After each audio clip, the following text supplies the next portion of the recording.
Here we go. Today we're going to talk about the 7 different game modes in NBA 2K21 My Team. What we're going to do is we're going to rank those 7 game modes. We're going to grade each one of them in 5 different areas. We're going to talk about how good the rewards are, how time consuming it is, how difficult it is, how much fun it is, and how much kudos you get for completing it. So, the kind of badge of honor factor, really, in completing that mode. So we're going to grade each mode in each of those 5 areas, and then we'll come up with an average grade. And what we're going to do is I'm going to run from the 7th best through to the 1st best based on these requirements. Now, this stuff's obviously subjective. This is my opinion.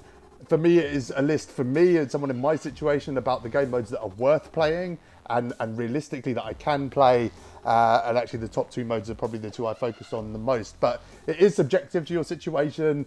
A lot of this stuff depends on how much time you're putting into the game, how much money you're spending on the game, your skill level. There's loads of different things that matter. But subjectively and objectively, this is how I'm going to try and approach this. So let's get into number 7. So at number 7, we've got Domination, which gets a really low score of a D+ at this point. That's the average score between those 5 different stages there in which we've graded them. The problem with Domination is it's outdated. That's really the issue. Now, in terms of rewards, I've given it a B because the rewards are good in here. Myken isn't outdated yet, although there are better centres in the game. He's still worth getting. He's a good free card. He's a pink diamond and he plays well. Rolando Blackman and Van Exel are pointless. The good thing about Domination, the reason it scores high on the rewards is because of the things that you accumulate throughout playing the game. That George Myken is not outdated yet. It's still a good card to get. You get loads of tokens, you get loads of MT. It's just a really good starting point to sort of build a base squad. And you can see here, it's really helped us along the token rewards. We've 8 out of 10. We've got 50 tokens, so basically 9 out of 10, and then we'll be onto the pink diamond rewards soon. So it's worth playing if you want to build a squad, especially if you're no money spent. The time just takes forever and it's super boring, to be honest. Domination is boring, so it gets an E there. It's not difficult, especially now. If you're doing it right now, the cards are just so overpowered that you'll run these teams over. It's not a huge amount of fun. Again, it's a bit of a time drain, and you don't really get any respect for completing Domination. I think if you did it in the first week or 2, maybe you would have got a B for kudos, but really, it's not worth it anymore. If you just want to gather some MT and tokens, it's a good mode to play, but I think it's not really going to have value until they increase the token market again and add new levels of Domination. So D+ at number 7, Domination. At number 6, we have another D+. It's a slightly higher D+, but it's Triple Threat Offline. Now, with this, it's really let down by the fun factor and the kind of respect factor, the time as well. But let's start with the rewards. Yeah, that Oladipo is fine, but we can't forget that this is a diamond card at a time where we're pink diamonds and probably going to move to Galaxy Opals quite soon. I think we are very close. So that's a really underwhelming reward. But beyond that, the only reason it's not getting sort of a D or an E is because that Oladipo is okay and you can pick up things. But it could score worse, to be honest, because the rewards along the way are just not great. Again, when you accumulate all of it, there's a decent amount of tokens. MT, it will just do very, very little for you. There's a couple of usable cards in there. It's just not amazing, really, for what it could have been. The time it takes to get through this, it's just not worth it. The vault hardly ever opens. The best thing, the highest rating that TT Offline has got here is the actual difficulty, because it's a joke. Check out my video if you haven't. You can blitz through this with a lot of ease. It does take time, but you can get it done in a reasonable amount of time if you just focus on this and nothing else, which I don't think many people are going to do. And it's not fun, and you get no respect for playing this mode, really. If you pull a couple of good things out of here, it's worth it. But I think TT Offline and Domination are pretty close. Although Domination's a bit lower, I think I'm glad I played that over TT Offline. So at number 5, we've got Triple Threat Online TTO. Now, this is a really disappointing mode this year because this is probably the second sort of most played mode I had last year. Unlimited was first and then TTO. It's always more fun playing against someone else, and the game mode is still fun. It hasn't really changed. The problem I've got with this is the rewards. It's just there where it just falls down. So the rewards aren't great anyway. You get these kind of ad hoc diamonds that are thrown into the mix. The other rewards, until you get to the 4-5 ball drops, there's nothing really of any value. A clutch pack is worthless now. A couple of tokens here and there, and you get the token wheel as well. But it's been particularly annoying because last week I went, I got Daryl Griffith twice on the 5-ball drop. I missed it both times. I couldn't even get past that top player. Like, the board is just so toxic. There's so many of those little things that, you know, stop the ball dropping down. And then a couple of days ago, I missed Tyreek Evans as well. So you've kind of got this constant disappointment with this mode this year, where the reward that's, worth getting, even though I probably wouldn't run them, they're still worth getting. It's always nice to get a reward. They're still difficult to get even when they pop up. I built my squad like no money spent last year, really off a lot of these kind of rewards. And I got that Mark Aguirre last year. I ran him for ages, but now it feels futile. 3 times in a row, the best reward coming up and me not even getting past that top player on 15 ball drops to get the best reward. It just seems completely futile. And the other thing is, the MT you're making from TTO this year is a fraction of what it was last year. You could make 30k between packs and everything running the board once. Now you're lucky if you make 5. It is fun. It's just underwhelming. That's what I put it. I think a C- really accurate score for TTO this year, and I hope they do improve it, the rewards and the boards, by the end of the year. So at number 4, we've got the Spotlight Challenges. It's also a C+, so it got the same score as Triple Threat Online. And it might seem a weird place for it to sit, but as I said, I'm being objective here. Although this isn't the most rewarding game mode in the world, it is super easy. I dropped a video yesterday saying that it's taken about an hour a week probably to knock these out. There are some decent rewards in here. There's a couple of packs and a few other things that you can pick up along the way. But in an hour's worth of gameplay, you can't argue that you're getting something in return. I don't think there's anything else you could really do in an hour on this game that would give you the sort of return that this does. Now, in terms of the rewards, I'm not always judging it by the season. Like, I know the season's reward isn't good, but I think Bill Russell was last season. Ultimately, it's just a diamond card. Again, not the most amazing reward, which is why it's got a D, but that Bill Russell was good, so they do chuck a good diamond in there at least. Time, it just doesn't take any time. Difficulty, if you know what you're doing, you can blitz through these. But the fun and, the kudos factor, that kind of cool factor or badge of honor, I mean, no one cares if you complete these, to be honest. So it's just, if you get some sort of accomplishment out of it, then great, but that's just between you and you.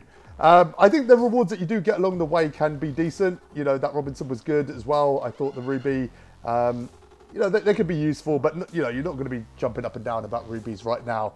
If they could find a way to make this more fun, I think this would be, it would score higher. And if they could actually put in a decent, end of challenge reward, I think it could also score a bit higher. But really, just because of how quick it is and how easy it is, it's number 4 on this list. So breaking into the top 3, we've got the XP Agenda board. So it's got a C+, and you might think this is a low score for what this is, but I'll explain it. Like I said, it's subjective, and if you look at those 5 grades that I've given it, it is hard to argue those, but you probably could. Let's start with the rewards. The rewards are good. There's no denying it. Objectively, just looking at the rewards you get in this, they're good. I think the Ascension board's one of the best things on this game, and I kind of played to get to the Ascension boards. I never played to complete it because of the next thing I'm going to talk about, which is time. There's 2 real ways that you can complete this. You need to have a significant amount of time. That is just a given on this. You have to have hours and hours and hours, and this needs to be your key focus, and you probably can't do much else if you play this game mode, and it's probably on its own in that, in that league where it's so time consuming that you probably can't do anything else. But the rewards that you do get along the way are good. There's no doubt, that Blake Griffin's a good card. You get a Hoff badge. The time and it takes to get to each of these levels, possibly a week, maybe 2 weeks to even do the last couple. I mean, it's not an efficient mode. Let's put it that way. So the rewards are high, but the time to get those rewards is just extreme. Difficulty-wise, I mean, I think if you set your mind to it, if you're no money spent, this is tougher. No doubt about it. If you're spending money, this is a much easier mode. And I have so much respect for the no money spent people that do get this done. It really is quite impressive. But, there are easy things, there's easy challenges. And if you just have the time, you can do it. If you spend money, you'll just speed up that process. It's not fun. I mean, I do it now and then. I dip in and out and do a couple of the challenges. It's not fun for me. Running with an emerald card on rookie domination, trying to get 10 threes. I don't know. I don't know if that's fun. Maybe it is to some people, but for me, it's just not. But the kudos factor, without question, is an A. There's 2 modes in this game where you get kind of maximum respect. I think this is slightly behind the other one, but it's still an A. To do this, to grind all month and to get that card, and to do all those tiny little challenges. You know, like I said, I have to respect it. I can't do it. I don't have the time for it, but I respect people that do. If you do it, no money spent, you get, you know, A+ on the kudos. Well done. But overall, you know, it's worth playing. It is number 3 on this list, and as I said, it's objective. You take, you know, different parameters. It could score higher, it could score lower. But right now, I think, you know, that's where it sits, and I think a C+ is probably right.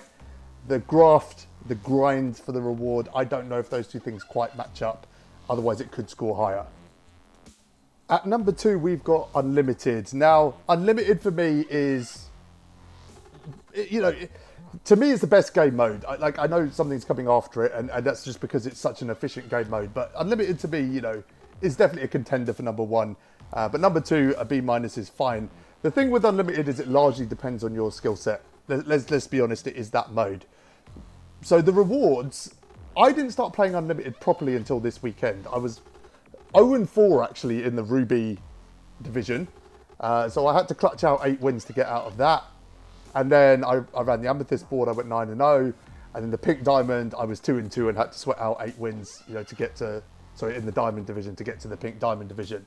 Now, that sounds like a graft, but one, it was very rewarding, especially going up into that, you know, just clearing that Diamond tier, got me a Diamond contract, it got me an Amethyst Michael Jordan. I mean, just that pack alone was worth about probably 150k in MT. I mean, that's serious MT, you know. The kudos that comes with Unlimited is in a league of its own. Everyone knows if you go 12-0, it's the ultimate badge of honor in this game. The time is relative. So, like I said, I played the weekend and I went from Ruby, quite a bad situation in Ruby, to the Pink Diamond League. It took a couple of days. You know, if you compare that to sort of, you know, every other sort of major reward in this game, you're not going to get progress at that speed anywhere else. So, although it's a C, like, it can be very quick. You can get up the leagues quite quickly. And even if you don't get the main reward, it's still very rewarding. When you get into the Pink Diamond tier, I think you get Hall of Fame badges, you get, you know, loads of amazing things again. So the rewards in Unlimited are just completely underrated, I think. Difficulty is an E because it is the hardest game mode, really. You know, and again, I said, it really comes down to skill. There's people that can make this an A, and there's people that can, you know, find this impossible. It really depends how much you play, you know, how comfortable you are online, how confident you are, what your skill set is, your experience, all of these different things. But ultimately, you're never going to have more fun on this game than playing another player. You know, like I spoke about the XP agenda board, the TT offload, all these different things. There's just something missing when you're just playing against the CPU, because CPU is so dumb in this game that, you know, you're just going to run them over. There's a real feel-good factor about sort of that game of chess when you're playing another player and you beat them. I'm going to keep going with this. I don't know if I'm going to go 12-0, but I'm going to try, and it will be a lot of fun. And, you know, maybe I'll get that high five at the end of it if I do go 12-0. But I think at number 2, quite confident in Unlimited being in that spot. And at number 1, we've got Limited. And it might seem crazy, but objectively, it's really hard to argue with. The rewards are good. If you look at the prizes, you know, they're decent. You know, 10 tokens, good. Diamond consumable, great. 25 tokens is good. Hoff badge is great. And Jaylen Brown, you know, again, we're trying to be objective here. I don't want to get into the specific rewards for each season because, you know, one season they might be good, one season they might be bad. Ultimately, it's a Pink Diamond reward and it's a good one. So the rewards are good. I've given them a B because they're not quite as good as the XP or Unlimited, I think, but a B is fair. Time is really what puts this over the top. This game mode it takes an hour of your weekend. It really just, I mean, you compare that to the XP agenda board or Unlimited or Domination or any other mode, it's just easily the most efficient mode. Difficulty, I think, it's not difficult because you have these sort of limitations every week, right? Hence the mode Limited. But everyone's got a squad they can run. It's just a matter of keep playing. So, like, the time it's taken me to get the ring has changed each week. Usually I've done it in about 5 games. Last week, not this week, but last week, it took me 16 games. And I was annoyed. But at the end of it, I played a couple of hours, really. I mean, as much as it was annoying me that the ring wasn't coming up, you know, if I take a step back and go, actually, it took me 2 hours to get that ring, you know, it's really not a sweat, is it, at all? The fun factor is there. Again, I talk about, you know, Unlimited, and you're never going to have more fun on this game than playing another player and having that battle of skill and that battle of wits and see who wins. So it is fun. It's definitely a fun game mode, and it's kind of fun just constructing a squad as well. I might have undersold Limited on the fun factor. And the kudos, it does come with some. It's not going to compare to the XP Agenda Border Unlimited, but people like to post online that they got their ring that weekend, so there must be some respect in doing it. I think it's without question the biggest no-brainer mode in this game. It's easy, it's rewarding, it's quick, it's fun, and you get some respect for doing it. I think it's you take a step back and look at it objectively, it is the #1 game mode. It just is. And I was really down on Limited not that long ago. But now, just doing this, I get it. I get it. This is for the casual. It is for everyone. It's also for, elite players. It's literally that mode that's just for everyone. If you've got no time, if you jump on the game on and off, whatever your approach is, you can do Limited and you can be successful with it and get some good rewards. So, #1, it's Limited. So that's everything. And you'll see here I'm selling all my rewards from Unlimited this weekend. You can see it's a fair bit of MT in there. But that's everything. You let me know what you agreed with, what you disagreed with. Let me know if you find a mode more fun than any other. Let me know if you think there's more respect in playing one mode than another. Maybe it's taking me longer to do things than other people, or maybe there's just a game mode that you think I've just completely ranked incorrectly. Let me know either way. I'll be fascinated to know your views. Leave a comment. Please like and subscribe, guys. As always, we're a new channel. Every like, every subscribe helps massively. I hope you enjoyed the video. Until next time, thanks for watching, guys.